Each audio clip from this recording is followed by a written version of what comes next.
Bonsoir à tous. Bienvenue à l'Académie de formation soins holistiques et développement personnel. À la une ce soir, nous allons parler du fait du manque de confiance en soi, qui est source de blocage dans la réussite des projets et qui est également source de frustration. Je vous laisse vous inscrire, donc n'hésitez pas à mettre votre nom dans les commentaires et arriver à votre rythme, que je sache quelles sont les personnes qui sont présentes.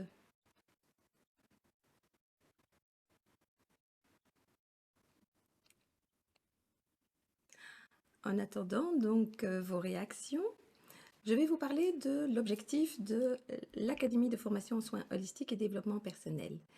En fait, lorsque j'ai créé l'Académie, c'est parce que je suis arrivée à un constat qu'il y a beaucoup de personnes qui ont des souffrances et qui cherchent des solutions pour pouvoir en sortir. Et cela fait parfois des années que ces personnes traînent la même souffrance. Ce sont parfois des personnes qui n'ont entrepris aucun travail sur elles-mêmes, que ce soit en matière de développement personnel ou que ce soit en matière psychologique. Il y a également des personnes qui ont été suivies par des psychologues qui ont pu avoir certaines clés et qui malgré tout restent toujours dans le même état de souffrance. Et puis il y a des personnes qui se rendent compte de la problématique et n'arrivent pas à en sortir. Bonsoir Clara.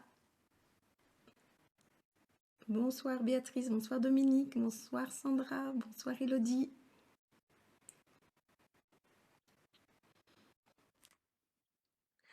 Alors, donc, comme je vous disais, donc, l'Académie de formation en soins holistiques, elle a vraiment pour but d'aider les personnes à pouvoir s'en sortir. Et la meilleure manière qui soit est en fait de suivre une formation. Pourquoi? Parce qu'en suivant les formations, on va acquérir des outils pratiques. Pour la même problématique qui peut se représenter dans la vie, eh bien, on a les outils. On peut aussi faire des soins énergétiques lorsque cela est nécessaire ou lorsque cela est une souffrance qui est trop intime et qu'on ne peut pas partager avec les autres.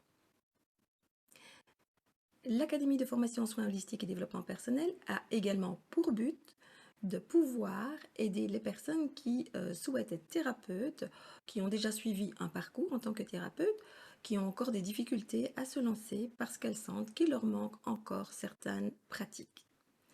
Et elle a pour but aussi, l'Académie, de former des thérapeutes. Il y a des personnes qui souhaitent faire une réorientation professionnelle et qui ne savent pas quelle est leur voie, qui aujourd'hui sont peut-être dans un métier qu'elles n'ont pas choisi ou qui ne leur plaisent plus, et elles sentent qu'au niveau de leur âme, il y a un appel à vouloir faire quelque chose.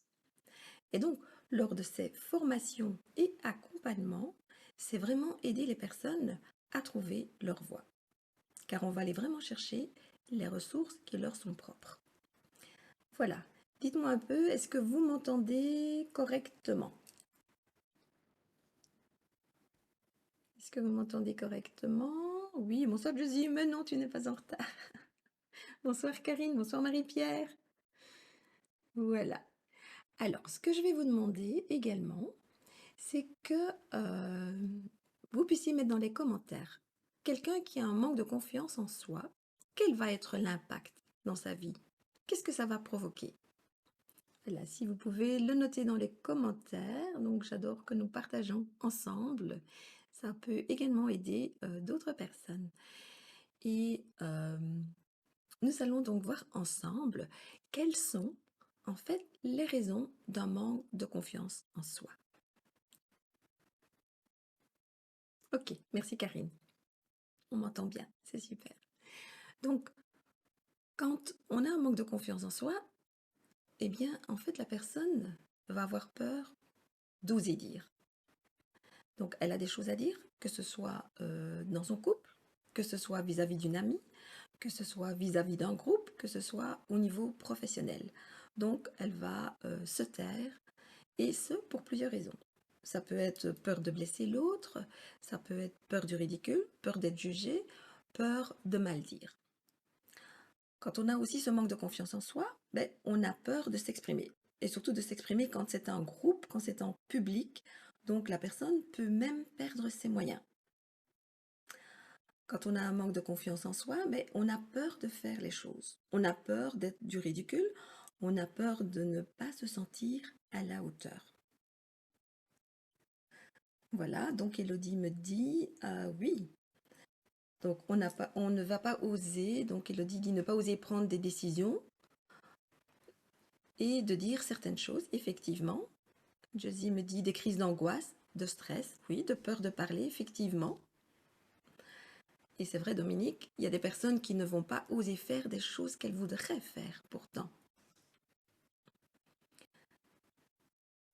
Donc Karine me dit ne rien faire ou ne rien dire. Sandra, oui, on va vivre des frustrations. Et on va vivre même plus que des frustrations. Parce que, en fait, vous vous rendez compte que quand vous avez vraiment quelque chose à dire ou quelque chose vous a blessé et que vous n'avez pas pu dire, vous avez conservé cela, mais à l'intérieur de soi, c'est une vraie cocotte minute. Et donc, à un moment donné, il y a une colère qui est là. Et cette colère, comme on ne peut pas l'exprimer vers l'extérieur, on va la tourner vers soi. Donc, on va avoir de la colère envers soi-même et on ne s'en rend pas compte. Et cette colère, elle est destructrice. Donc, ça va être de la colère, ça va être de la frustration, ça va être de la tristesse et un sentiment de manque de considération. Il y a des personnes qui vont juste à se sentir moins que rien parce qu'elles ont l'impression que les autres valent beaucoup plus. Donc, on perd en valorisation de soi. Ça peut être jusqu'à ne pas sortir de chez soi, oui, de ne pas aller à la rencontre des autres. Et donc, quand on est chez soi, ben, c'est cocoon, on n'a pas affronté les autres, on n'a pas osé faire, on n'a pas osé dire, mais quelque part, on vit alors un sentiment de solitude. Et donc, lors des formations, j'ai pu observer, donc si vous avez encore des commentaires, mettez-le. Lors des formations, j'ai pu observer en fait que les personnes qui vivent un manque de confiance en soi, elles traînent ce manque de confiance en soi depuis un certain temps. Pour certaines, c'est même depuis l'enfance. Pour d'autres, c'est depuis l'adolescence. Pour d'autres, ça peut être dans l'âge adulte qu'elles ont connu une blessure profonde. Et donc, qu'est-ce qui va se passer? Eh bien, ces personnes vont avoir une mauvaise image d'elles-mêmes. Elles ont aussi une méconnaissance d'elles-mêmes. Elles ne se rendent pas compte des atouts qu'elles possèdent, puisque le regard qu'elles portent sur elles-mêmes est le regard qu'elles croient que les autres ont sur elles. Et donc, elles ont aussi une impression fausse du regard que les autres vont poser sur elles. Et elles ne vont pas se permettre d'être elles-mêmes. Et la raison de ce manque de confiance en soi, eh bien, il vient à la fois de l'enfance. Donc, n'oubliez pas que dans l'enfance, eh bien, l'enfant va se servir de ses parents comme modèle.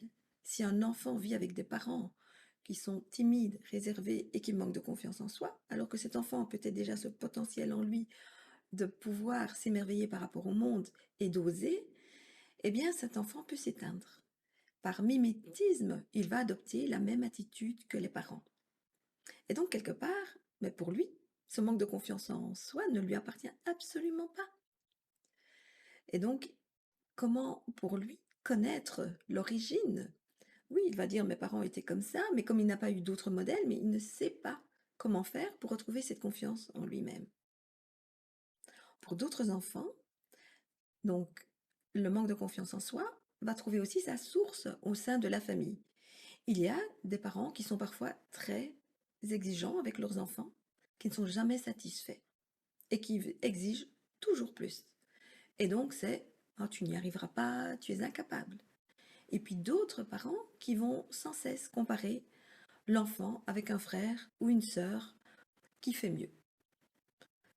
Parce que les parents oublient qu'il y a des intelligences multiples, tout comme les enseignants, qui peuvent être aussi la source du manque de confiance en soi. Hein, certains enseignants qui vont dire à des parents, cet enfant, ben, vous n'arriverez jamais rien avec lui. Il est incapable de quoi que ce soit. Comment peut-on dire cela? sachant que la vie est évolution, sachant que toute personne a des ressources intérieures. Et en tant qu'enseignante, je peux témoigner, j'ai vu des enfants qui ne savaient pas suivre un enseignement traditionnel et qui s'éteignaient. Et le jour où ils ont pu aller suivre les études qu'ils désiraient, quand ils viennent nous revoir, ils sont tout sourire. Ils sont épanouis. Ils ont enfin trouvé leur voie. Donc, n'oublions pas qu'il y a ces intelligences multiples. Il y a les personnes qui sont intellectuelles, il y a les personnes qui sont manuelles. Sans elles, aujourd'hui, le monde ne tournerait pas. Hein, regardez, quand on crie après un plombier, un menuisier, qu'est-ce qu'on doit attendre parfois? Il y a les artistes qui sont souvent malmenés parce qu'ils sont très sensibles et qui n'osent pas s'exprimer. Hein, même des artistes célèbres ont été, c'est après leur mort qu'ils ont été reconnus parce que de leur vivant, ben, ils n'osaient pas se montrer, n'osaient pas se dévoiler. Et souvent, les artistes aujourd'hui ont besoin d'un manager car ils ont gardé cette sensibilité.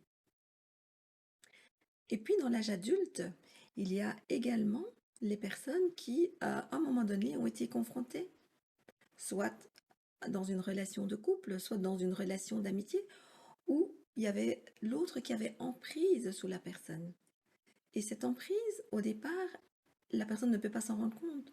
Parce que je vais prendre dans le cas de la relation de couple, puisque j'ai eu plusieurs personnes qui sont venues travailler ça donc en soins énergétiques, qui ont vécu ça dans un couple. Et donc, au départ, dans la relation, eh bien, le conjoint ou la conjointe sont là pour aduler la personne, sont là pour la mettre sur un piédestal, et donc la mettre en confiance. Et puis petit à petit, ces personnes créent la fusion et se mettent à éloigner les autres personnes qui pourraient aider cette personne à ouvrir les yeux. Et donc cette personne, dans cette relation fusionnelle, ben, va suivre ce conjoint ou cette conjointe et ne se rend pas compte qu'elle s'isole en fait de bonnes personnes. Et puis petit à petit, le conjoint ou la conjointe qui manipule va se mettre à déstabiliser la personne euh, en lui faisant croire qu'elle n'est rien. Rien sans elle. Et donc à ce moment-là, commence à la dévaloriser sur différents points. À tel point que la personne finit par croire ce conjoint ou cette conjointe. Et donc ne se rend plus compte qu'elle est sous emprise. Jusqu'au jour où il va y avoir un sursaut de volonté, un besoin de s'en sortir. Quand le vase va être plein. Moi, j'ai eu une dame ainsi qui est venue me voir, qui était mariée depuis 30 ans. Et tant que les enfants étaient à la maison, eh bien, elle était sous emprise. Et elle ne voulait pas s'en sortir. Pourquoi? Parce qu'elle le faisait pour le bien de la famille. Le jour où les enfants sont partis et qu'ils ont quitté le nid, eh bien, elle s'est rendue compte que sa vie était, entre guillemets, comme elle disait, inutile. Et que chaque chose qu'elle faisait était en fait soumise à l'approbation de son conjoint. Et donc là, à un moment donné, elle s'en rend compte qu'en fait, il est temps pour elle de retrouver son authenticité.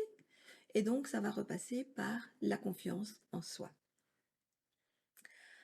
Donc, dans ce manque de confiance en soi, donc vous dites aussi, donc Béatrice dit difficulté à sortir de sa zone de confort. C'est sûr.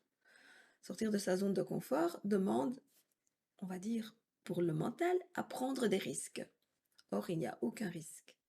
Donc, à partir du moment où on a confiance en soi, eh bien, si ce que l'on dit ou ce que l'on fait ne plaît pas aux autres, mais quelle importance si ça vous plaît à vous? Mais en fait, c'est difficile tant qu'on n'a pas ce sentiment de confiance en soi. Je dis, comment travailler avec des jeunes, vers qui les relayer?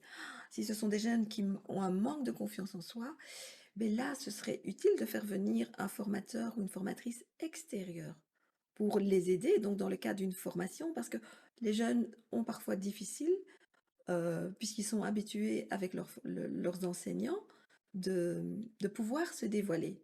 Or, dans un cadre nouveau, avec une personne ressource nouvelle, et donc ils peuvent tout doucement se confier. Et donc, c'est les aider à trouver la ressource. Je vais donner l'exemple.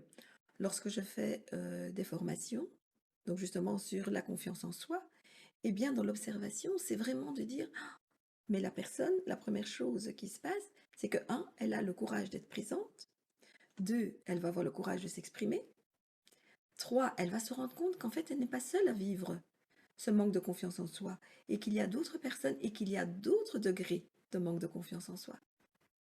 Et 4, il y a le fait que, étant en présence des autres, eh bien, elle va se sentir soutenue, que le regard va être bienveillant et que ça va lui apporter un sentiment de réconfort et de d'oser, de davantage s'exprimer.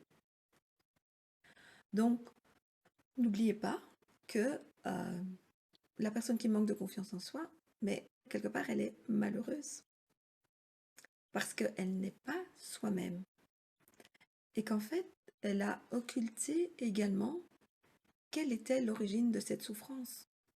Car si on prend par exemple dans le cas d'un enfant, il peut s'agir également le fait d'avoir vécu avec un parent ou l'autre qui était en souffrance et qu'on n'a pas voulu en plus en rajouter. N'oubliez pas que l'adolescence est la période de la vie où l'enfant doit sortir du cadre familial pour aller vers l'âge adulte. Et il a besoin pour ce faire de se confronter à ses parents. Il a besoin pour ce faire de se confronter à la limite du monde extérieur. Et donc, si un enfant ne se rebelle pas, il ne peut pas aller rechercher cette ressource qui est en lui. Et quelquefois, il ne le fait pas pour ne pas blesser le parent. Quelquefois, il ne le fait pas parce qu'il y a un frère ou une sœur qui est déjà dans cette rébellion et qui crée déjà des soucis aux parents. Et il ne le fait pas parce qu'il a peur d'être rejeté, parce qu'il a peur de ne pas être aimé. Ou il ne le fait pas parce qu'il est rabaissé constamment. Et quand il veut dire quelque chose, on ne veut pas le prendre au sérieux. Donc il y a souffrance derrière ça. J'aimerais vous demander, et vous mettez sur une cote sur 10, votre degré de manque de confiance en soi. Si vous avez beaucoup de manque de confiance en soi, vous mettez 10, vous mettez 9, vous mettez 8. Si vous avez confiance en vous, vous mettez 1, vous mettez 2, vous mettez 3. Donc si vous pouvez me noter ça dans les commentaires. Donc, est-ce que ça vous parle tout ce que je vous ai dit jusqu'à présent? Pouvez-vous aussi le noter dans les commentaires? Est-ce que parmi vous, il y a des personnes qui vivent ce manque de confiance en soi ou qui ont fait des formations qui leur ont permis justement de prendre conscience de certaines choses et de pouvoir dire, voilà, moi dans le cadre de la formation, c'est cela que je retiens surtout. Donc si vous pouvez le noter dans les commentaires, cela me fera plaisir. Alors, pour savoir quelles sont les ressources que l'on peut avoir pour pouvoir retrouver confiance en soi. Mais les premières ressources, c'est d'abord la prise de conscience. Donc, la prise de conscience que, oui, je vis un manque de confiance en moi et que bien souvent, je me tais. J'ai envie de dire, j'ai la réponse, mais je ne le dis pas. Je prends aussi conscience que par rapport à une amie, par rapport à la famille, j'ai des choses à dire parce que ça ne me plaît pas et je me tais pour préserver, on va dire, l'harmonie, le bien-être familial, mais qu'au fond de moi, ça me crée un souci. La deuxième chose, c'est la volonté de guérir de cette blessure. Si vous dites à une personne qui manque de confiance en soi, tiens, va suivre une formation ou va faire un soin, si cette personne n'a pas déjà cette conscience et n'a pas cette volonté, eh bien, elle va pouvoir le suivre, mais elle va traîner ou elle va faire de la résistance. Et là, je prends l'exemple de personnes qui ont un manque de confiance en soi parce qu'elles ont été l'objet de manipulation. Ces personnes-là ont parfois très difficile. Elles sont tellement accrochées à la blessure, elles sont tellement accrochées à l'emprise qu'elles veulent retourner sur cette emprise, qu'elles ont l'impression que justement elles vont être en danger, en insécurité, si elles n'ont plus cette personne qui ont cette emprise sur elles. Pour pouvoir en guérir, il faut vraiment d'abord qu'elles aient cette volonté et cette prise de conscience. Si ce sont les autres personnes qui l'envoient, ça ne va pas marcher parce qu'il y aura une résistance intérieure. Voilà, vous êtes en train de me donner vos cotations. Donc je regarde et je continuerai avec les ressources par la suite. Alors, 3 sur 10 ou 4 sur 10 selon le contexte. Donc voilà, Dominique, elle gagne en confiance en soi. Ok. Josie, je ne sais pas donner une cote, cela dépend de la situation. Effectivement, mais peut-être juste préciser le genre de situation où tu es vraiment en manque de confiance en toi, Josie. Qu'est-ce qui fait que cette fois-là, tu peux pas oser dire ou tu peux pas oser faire? Béatrice, voilà, elle dit à moitié, donc 5. Elodie, 8. Tout me parle, il est temps de prendre les choses en main, mais c'est tellement difficile. Alors, oui, Elodie, c'est difficile, mais comme tu dis, puisque ça te parle, c'est que tu en prends conscience. Et si tu as la volonté, ben, effectivement, voilà, tu vas pouvoir t'en sortir.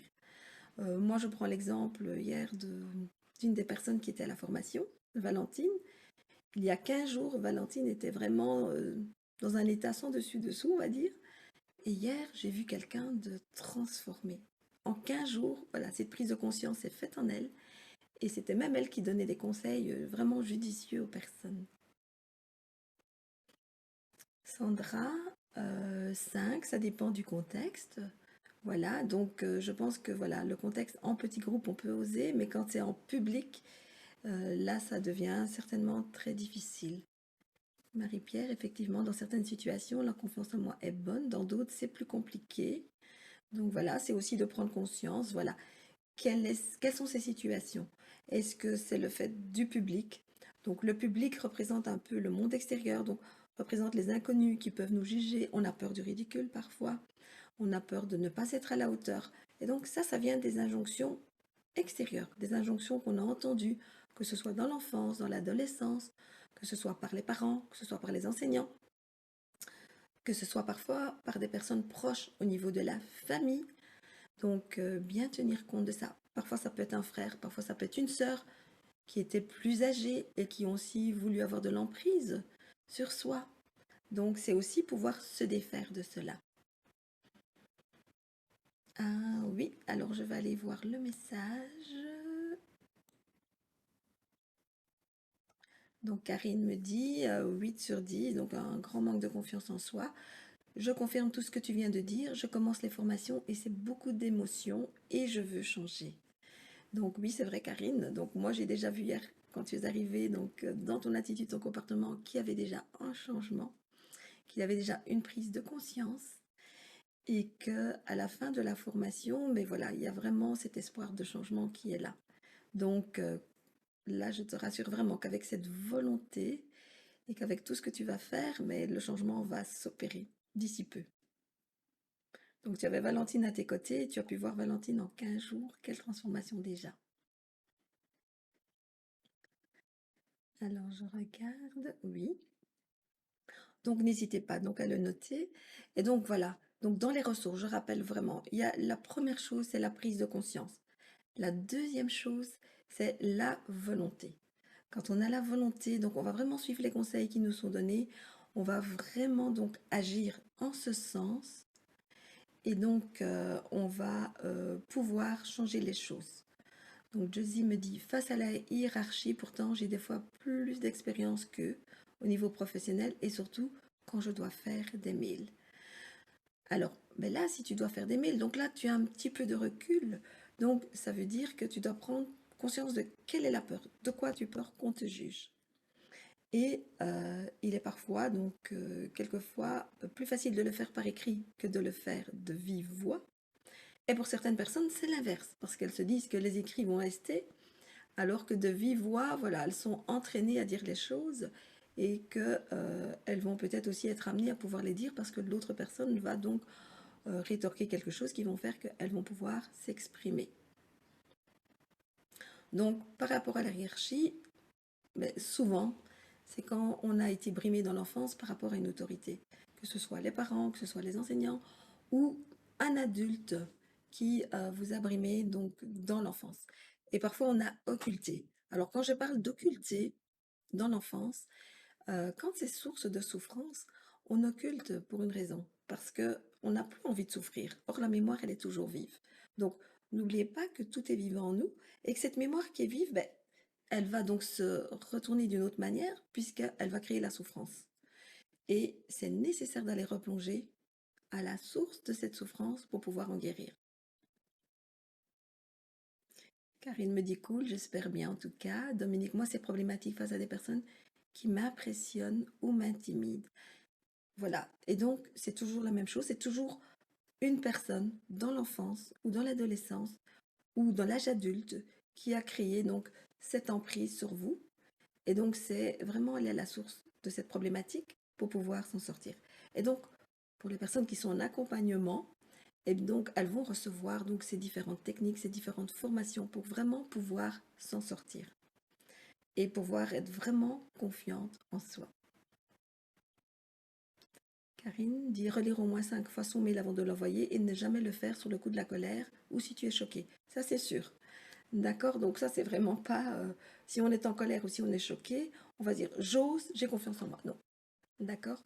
Donc c'est le relire, c'est de dire voilà, moi je suis OK avec ce que je dis et qu'est-ce que je risque? C'est se dire qu'est-ce que je risque si j'ai écrit cela? Puisque je sais que c'est juste, donc je peux envoyer ce mail, cette information, cette demande. Exactement.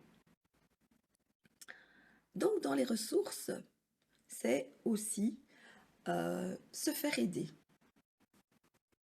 Donc c'est se faire aider parce que soi-même, on ne sait pas porter ce regard justement bienveillant sur soi-même. Souvent, donc comme je disais lors des formations, je constate que les personnes se jugent beaucoup moins que ce que les autres ont comme image d'elles. Et hier à la formation, elles étaient étonnées d'entendre que les autres pouvaient percevoir des ressources qu'elles avaient en elles, mais qu'elles ne manifestaient pas. Donc, ici, Elodie dit peur de mal faire ou de décevoir les autres. C'est sûr. Donc là, il y a deux situations. Donc la peur de mal faire, c'est la peur justement qu'on vienne vous juger sur ce qui a été fait. La peur de décevoir, derrière ça se cache la peur d'être rejeté, la peur de ne pas être aimé. Or, dans le cadre professionnel, on n'a pas à être aimé. On a à accomplir quelque chose de la meilleure manière qui soit. Mais comme dans le cerveau, on a tout associé, eh bien, on continue à agir de cette façon. Et donc, se faire aider, ça permet d'aller rechercher donc vraiment la ressource de ce problème. Ça permet de faire cette prise de conscience, ça permet vraiment d'aider les personnes à changer de comportement. Pourquoi? Parce qu'il y a vraiment des techniques. Dans les soins holistiques, on a vraiment des techniques bien précises pour aider les personnes. Et donc, c'est justement amener cette impulsion de désir, de volonté, de changement. Et donc, à partir du moment, vous avez déjà vu dans la vie que quand voilà, on est sur une route et qu'à un moment donné, on tourne, par exemple, à droite, ben, on a changé de direction. Et donc, c'est la même chose pour la confiance en soi. Si on est dans la route manque de confiance en soi et qu'à un moment donné, on donne cette impulsion d'aller vers la confiance en soi, eh bien, il y a déjà des choses qui s'opèrent. Il y a aussi la peur d'échouer. Et donc, la peur d'échouer, et donc là, c'est la peur de l'échec. Et c'est parce qu'on a eu aussi quelque part cette injonction que ben, l'échec, c'est mal, l'échec, c'est vraiment, on est nul, alors que l'échec, c'est ben, quelque chose qui va nous apprendre à nous dépasser, à faire mieux. Et donc, quand on a peur d'échouer, ben, on ne va pas oser. Or, c'est en osant que l'on va pouvoir justement pratiquer et s'améliorer. Je dis, c'est vrai que l'école n'était pas top, les profs étaient à l'époque pas très sympas, sauf en 5e primaire. Mais voilà, donc, eh bien voilà, on a parfois des ressources qui viennent aussi de personnes extérieures. Certainement, dans toutes vos années scolaires, il y a des profs qui vous ont marqué, que ce soit en maternelle, que ce soit en primaire, que ce soit en secondaire. Il y a des personnes qui ont cru en vous, il y a des personnes qui vous ont montré la voie, il y a des personnes qui ont été bienveillantes, il y a des personnes qui vous ont aidé justement à persévérer. Parce que la persévérance est quelque chose d'absolument nécessaire. Et donc, vous pouvez aussi, pour trouver cette confiance en soi, donc pratiquer certaines méditations. Pourquoi? Parce que vous allez apprendre à lâcher le mental. Hein. Quand on a un manque de confiance en soi, ben, c'est inscrit dans le corps mental, c'est inscrit donc au niveau mental. C'est comme si vous répétez les injonctions extérieures. Tu n'es pas capable. Et ça devient je ne suis pas capable. Tu n'es pas à la hauteur. Ça devient je ne suis pas à la hauteur. tu es ridicule à vouloir faire ça. Je suis ridicule si je fais ça. Et donc ça devient, oh ben je vais échouer. Bah non, c'est pas la peine de le dire. Oh, je ne vais pas être aimé, je vais être rejeté. Donc tout ceci s'inscrit dans le corps mental. Or, faire un nettoyage du corps mental, en le faisant par la méditation, on arrive à un état de sérénité et on va rentrer dans ce qu'on appelle le mental supérieur. Là, qui vous donne cette possibilité d'entrer en contact avec votre cœur. Donc avec le chakra du cœur plus précisément, qui est le temple de l'âme, et vous pouvez entendre la voix de l'âme. Parce que l'âme, elle sait qu'elle a toutes ses ressources en elle, qu'elle a toutes ses possibilités. Et c'est pourquoi il y a des personnes qui arrivent à s'en sortir. Mais il faut vraiment cette volonté. Et se faire accompagner, mais ça fait gagner du temps. Moi, je vais prendre mon exemple. Quand j'étais donc à l'école primaire, j'osais m'exprimer quand j'étais sûre de ma réponse. Si j'étais sûre qu'à moitié, alors je préférais me taire. Et comme vous, ben, j'ai eu des professeurs qui étaient très exigeants. Je me souviens du prof de 5e primaire, il me faisait peur. Donc, je n'osais pas donner la réponse, j'attendais que ce soit lui qui m'interroge. En 6e primaire, j'ai eu un professeur qui était beaucoup plus cool, mais en même temps qui était trop dans la comparaison. Et malgré cela, eh bien, comme il était une fois, on va dire, bienveillant, eh bien, je prenais son côté bienveillant. Et donc, j'osais quand même faire des choses qui sortaient de l'ordinaire, notamment au niveau artistique. Donc, et là, je me sentais bien, et même quand il n'était pas trop content, c'était pas grave. Moi, j'avais osé. Quand j'étais adolescente, mais l'adolescence, c'est justement, on est confronté aux autres adolescents. Et donc là, tout à l'heure, Josie a dit, ou Dominique a dit également, quand je suis impressionnée, donc quand il y a des personnes qui ont beaucoup plus d'impact ou d'emprise ou qui se sentent vraiment en confiance en soi, c'est parfois plus difficile de pouvoir s'exprimer face à ces personnes. Donc dans l'adolescence, c'était un peu le cas, sauf si je voyais qu'une personne était en difficulté, alors là, c'était plus fort que moi, mon côté sauveur ressortait et j'osais prendre la défense de l'autre. Et donc là, je me positionnais en, on va dire, sauveuse, en défendresse, mais des personnes qui n'osaient pas. Et ça me permettait du coup de gagner en confiance en moi. À l'âge adulte, ben, c'était oser parler devant un public. Pour moi, c'était aussi une grande difficulté parce que justement, c'était plus la peur du ridicule. J'avais les réponses en moi, mais je n'osais pas. Je me disais, bon, il y a quelqu'un d'autre qui pourra mieux s'exprimer, mieux le dire. Et puis, me rendant compte que parfois certaines personnes ne disaient pas la totalité des choses, eh bien, cette confiance en moi ressurgissait et j'osais dire les choses. Et j'ai été aidée par des personnes aussi bienveillantes qui m'ont demandé, à des moments clés de ma vie, de prendre la parole. Ça a été lors des conférences. Donc, on m'annonçait des groupes de 10 personnes, et puis quand j'arrivais, le groupe était à 20 ou 30 personnes. Je me souviens d'un jour où j'ai dû faire une conférence où on m'avait dit que c'était sur un stand et ce serait uniquement entre femmes chefs d'entreprise. Et donc là, j'avais demandé sur le stand combien de personnes. Oh, nous serons 15 personnes, 20 maximum. Le stand ne peut pas accueillir plus que ça. Ok, donc je m'étais préparée pour un petit groupe. Sauf qu'à un moment donné, l'organisateur du Salon des Beaux-Arts m'appelle et me dit ah, vous n'avez pas reçu le mail. On voit que vous êtes resté sur votre stand parce que la conférence ne se fait pas là et finalement nous avons décidé de la faire dans la grande salle et qu'elle soit accessible à un plus grand nombre de personnes. Et donc là, il y avait une centaine de personnes. Et vous serez donc 5 conférenciers et conférencières. C'était pas prévu. Et donc, ça changeait totalement la manière dont je devais présenter ma conférence. Et donc, quand je suis arrivée sur le plateau, il y avait un journaliste de RTL qui était là. Donc, il m'a vu arriver, j'étais un peu rouge. Et là, il m'a dit, délicatement, écoutez, prenez 5 minutes, revoyez vos notes, juste pour bien les avoir en tête, et vous verrez, je vais vous poser des questions, et ça va vous venir tout seul. Et dès lors, c'est ce qu'il a fait. Donc, j'ai gagné en confiance en moi, j'ai participé, et grâce, je vais dire, à cette conférence, ça m'a vraiment ouvert les ailes de la confiance en soi. Donc, vous voyez que ce sont des étapes par lesquelles on peut passer et qui vont nous amener à cette confiance en soi. Alors, Josie me dit, dans la classe, on était 5 élèves de cultures différentes et nos parents ne savaient vraiment pas où pas nous aider, mais une prof me prenait enfant à la récré et elle m'aidait. Donc là, tu confirmes aussi, voilà, l'aide extérieure qui peut être source de bienveillance, mais tu expliques aussi que de l'autre côté, il n'y avait pas cette aide et donc qui a peut-être aussi créé chez toi ce manque de confiance en toi. Donc, pour toutes les personnes qui souhaitent vraiment se développer dans cette confiance en soi, moi, je prône vraiment les formations ou un soin énergétique, un soin holistique. Quand vous pensez que c'est vraiment quelque chose qui est très pudique ou que c'est trop intime pour pouvoir le dévoiler aux autres.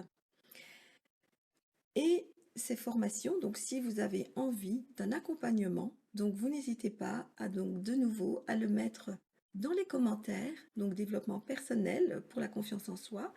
Vous pouvez m'envoyer un mail, vous pouvez m'écrire via Messenger.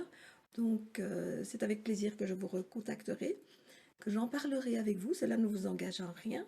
Et puis si vous êtes intéressé, à ce moment-là, je vous propose un accompagnement. Et donc cet accompagnement va se faire selon vos objectifs. Et ce sera défini à des moments clés donc pour vous. Et donc si c'est en groupe, vous allez rejoindre des groupes. Ou si c'est en individuel, donc à ce moment-là, c'est sous forme de rendez-vous individuel. Je vous propose également sur ma chaîne YouTube, donc Feng Shui et Énergie Francine Lombard, vous allez trouver donc la méditation qui s'appelle Guérison de l'enfant intérieur. Cette méditation, elle est vraiment faite pour que vous allez rechercher par vous-même la ressource de l'enfant intérieur. Donc, vous pouvez la faire à plusieurs reprises. Il m'arrive de la refaire moi-même et de découvrir encore, comme on dit, des chouïas de choses qui n'ont pas été nettoyées. Voilà, j'espère que cette conférence, ces informations vous ont plu, vous ont parlé. Donc, n'hésitez pas maintenant ou par la suite de noter dans les commentaires si vous n'avez pas encore partagé. Merci à chacun et à chacune d'avoir été présente. Et la semaine prochaine, nous allons aborder donc le sujet suivant. Le développement personnel permet-il la métamorphose de l'âme? Donc soyez présents et présentes la semaine prochaine à 20h pour un nouveau sujet. Et merci de votre écoute. Et à bientôt.